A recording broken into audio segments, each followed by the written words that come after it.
La bière est à l'honneur sur la Grand Place de Bruxelles ce week-end. Elle accueille des dizaines de brasseries, l'occasion pour des touristes venus du monde entier de découvrir ce savoir-faire belge. L'occasion pour nous aussi de nous intéresser au secteur brassicole. Alors comment se porte-t-il alors que les habitudes évoluent constamment? Comment parvient-il à se réinventer? On voit cela avec Eric Bever, Christopher Tecan et Joachim Vezeli. Bruxelles célèbre la bière ce week-end, un régal pour de nombreux touristes venus du monde entier. Japan, South Africa, China, Scotland, London, Nice, United States. Italie, bien. Italie et des bonnes bières aussi. Oui, mais pas trop. Ici, c'est meilleur. Beaucoup meilleur. Des bières qui séduisent, oui, mais pourquoi? La bière belge, c'est incomparable, je dirais. C'est extraordinaire. Elle est très différente.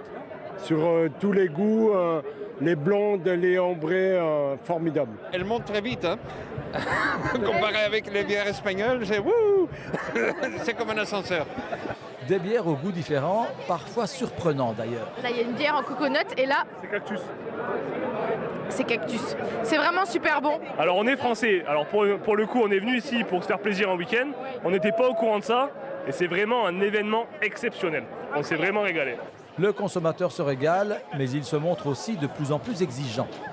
Ces dernières années, il y a vraiment eu tout un essor au niveau des micro-brasseries, nano-brasseries qui ont permis qu'on a des produits plus de qualité, qui sont mieux faits. Et je pense qu'on boit peut-être moins de bière sur le volume, mais plus qualitative. Oui, sauf que l'an dernier, 36 de ces petites brasseries ont dû fermer. Qu'on ne s'y trompe pas, malgré la fête, la bière belge ne va pas aussi bien que ça. On en boit de moins en moins, à commencer par chez nous. On a perdu les dernières années 60 millions de verres en consommation belge tous les ans. Et l'année dernière, on a perdu 3 fois ce montant. Donc c'est vraiment quelque chose qui était normalement largement compensé par l'exportation. Mais pour la première fois, on a dû constater aussi une diminution au niveau des volumes consommés à l'étranger. Et donc c'est pour ça que vraiment maintenant on fait appel aux décideurs politiques. Essayons d'avoir un gouvernement au plus vite et essayer de soutenir quand même ce secteur. Seul marché qui mousse de plus en plus, celui des bières sans alcool. Mais ce n'est pas vraiment sur la Grand Place qu'on en trouvera ce week-end.